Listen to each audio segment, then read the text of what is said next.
Thank you, and welcome back to the Briefcase, where we talk all things business, investing, and real estate. Today we're going to be talking about single-family homes and how they make and break millionaires. Let's get into this. Everyone thinks they understand single-family homes. You buy one, you live in it, and maybe you rent it out someday. But that's the end of the story. But here's the uncomfortable truth. Single-family homes have quietly created more millionaires than almost any other asset class, while simultaneously trapping just as many people in mediocre financial positions. Same asset, completely different outcomes. So the question isn't what a single-family home is, it's how it actually works. Because once you understand the mechanics, you stop seeing houses as places to live and start seeing them as financial systems. And today, we're breaking down that system from the ground up. Why single-family homes dominate? Let's start with scale. In the US, single-family homes make up the majority of residential real estate, not apartments, not condos, houses. Why? Because they sit at the intersection of three powerful forces: shelter, status, and stability. People don't just need them, they want them. And that demand is what makes them incredibly resilient. Even during downturns, people still need a place to live, which means demand doesn't disappear, it shifts. Now compare that to something like office space. If a company downsizes, demand evaporates overnight. But a family, they still need somewhere to sleep. That's the baseline advantage of single-family homes. But that's just the surface. What single-family home actually means? Technically, a single-family home is exactly what it sounds like. One structure, one kitchen, and one household. But investors don't think in definitions. They think in flexibility. Because a single-family home can function in multiple ways, like a primary residence, a long-term rental, a short-term rental, house hacking, and a flip opportunity. The same asset, different strategies.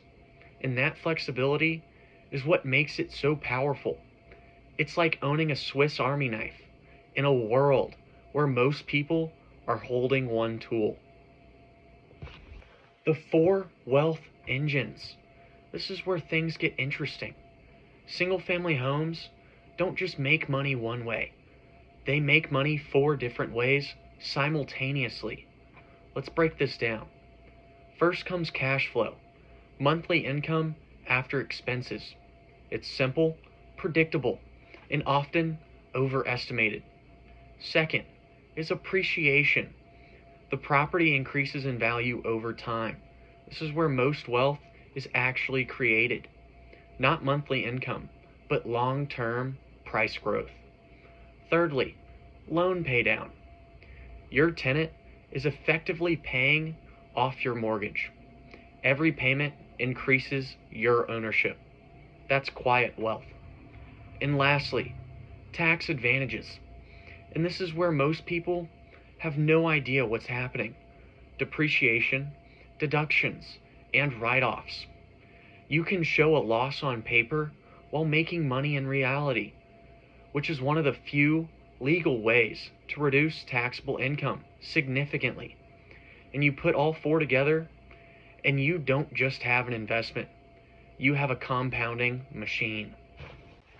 Cash flow versus appreciation. There's a debate in real estate that never ends.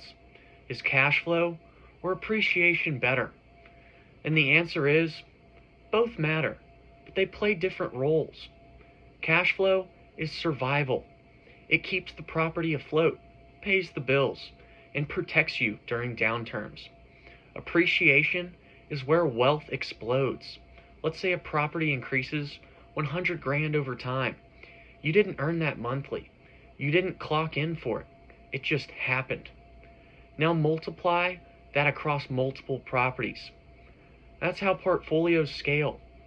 The mistake people make, they chase one and ignore the other.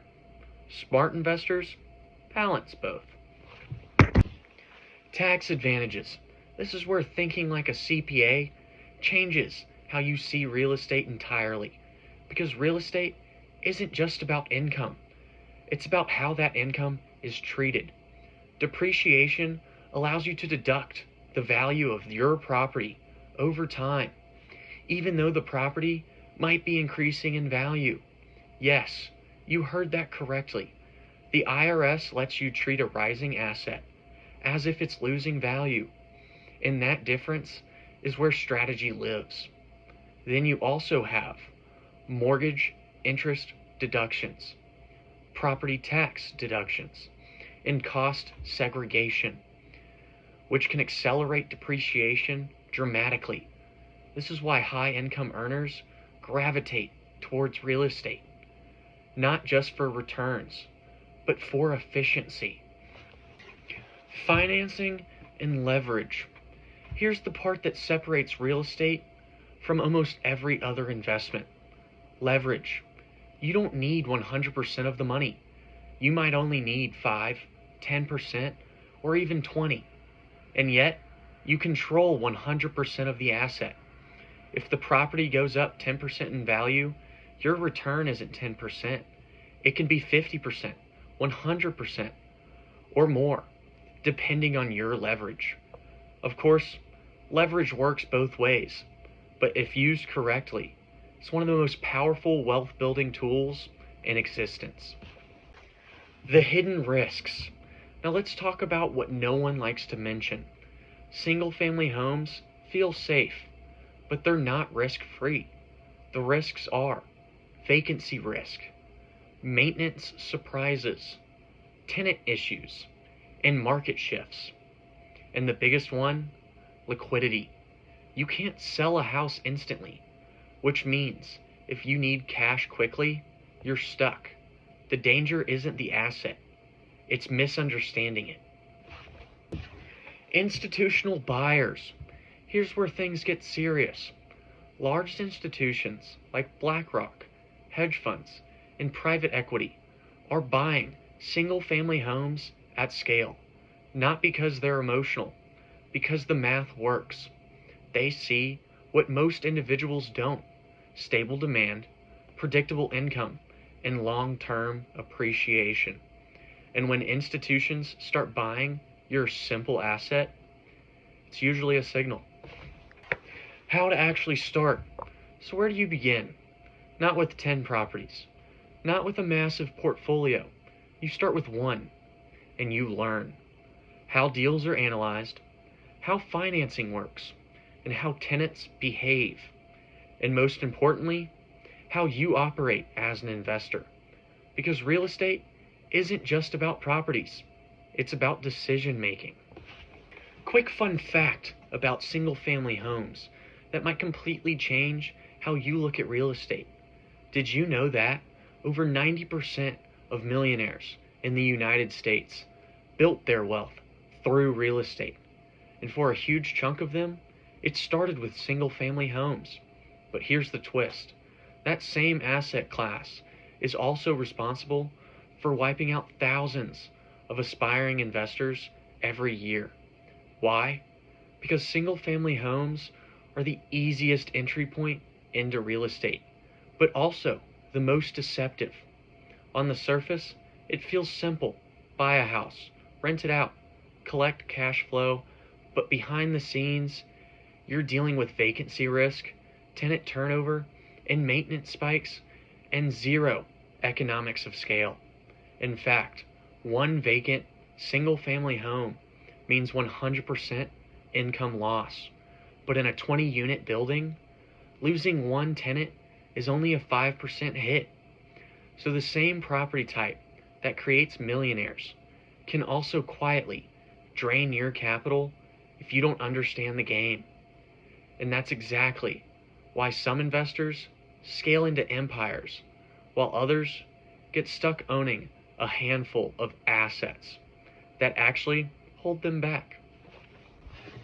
And thank you for sticking with the briefcase today. If any of these facts about single-family homes confused you or were insightful, please leave a comment down below. And if you enjoyed this video, make sure to like it and subscribe. Now remember, stay smart.